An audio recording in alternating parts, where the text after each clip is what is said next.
What's up, everybody? Welcome back to the AM, guys. Welcome back to 5 Minute Rants. I'm your host, Michael Abernathy, and welcome to the show predicated on the journey of life and business. Hey, guys, real quick, if you know somebody whose life would be bettered by listening to the show, would you partner with me in changing lives and share it with them?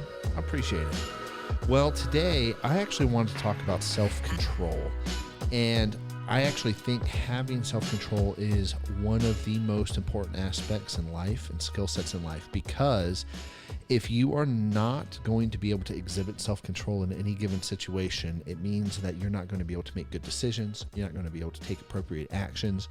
If you're in a leadership position, you're not going to be able to lead under high stress situations. You're not going to be able to lead in critical moments, okay?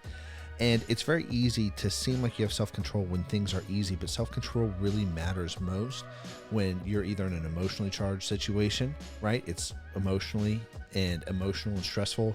When you are in a very, I guess you could say, critical or even dangerous situation, self-control is so important. It's also really important personally because as you move forward in life, being able to tell yourself no and being able to tell yourself yes at appropriate times really plays a huge impact and really shapes how your life is going to work. In business, there's a saying that opportunity kills. And the reason why it kills is because we start saying yes to everything. And when we say yes to everything, we open up ourselves to all the future possibilities and fires as well. So when we say yes before we're ready, it can be really destructive. You can think about it like this. It's like giving keys to a car to an 8-year-old. We're saying yes to them. They're not ready to drive. They're not ready for that responsibility. And then they wreck the car. They hurt themselves. They hurt others.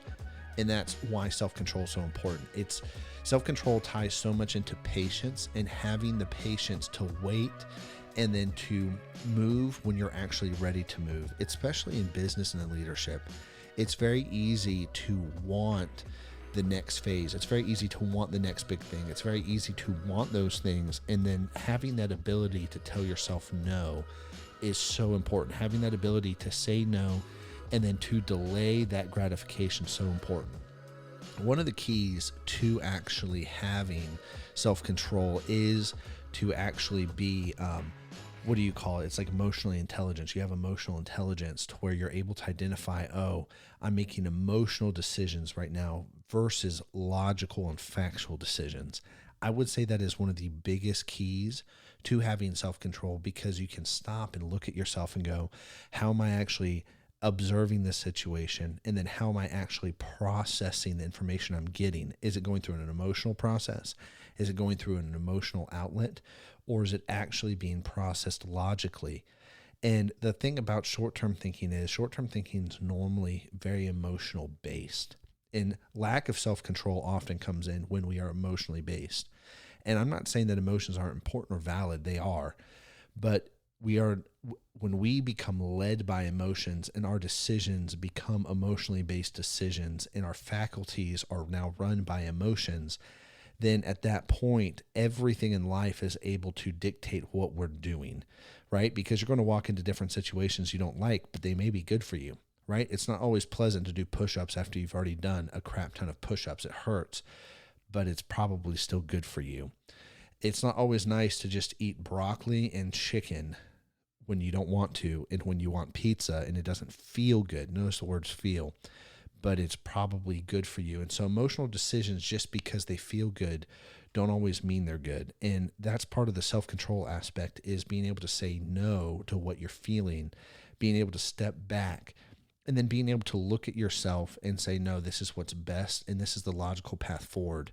The other thing is most of us already know how to do this. So if a trick for doing this would be like stepping away into another person's shoes. So if you stepped back and you had to coach yourself, because if you had to coach your friend going through the same process to have self-control, what would you tell them?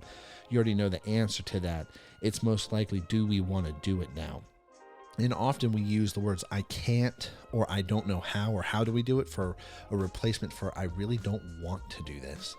And part of self-control is being honest with yourself, with what you really want to do and what you really don't want to do, and the reasons why you want to do those things or don't want to. So anyways, guys, I'm out of time for today, so I'll catch you later. Peace.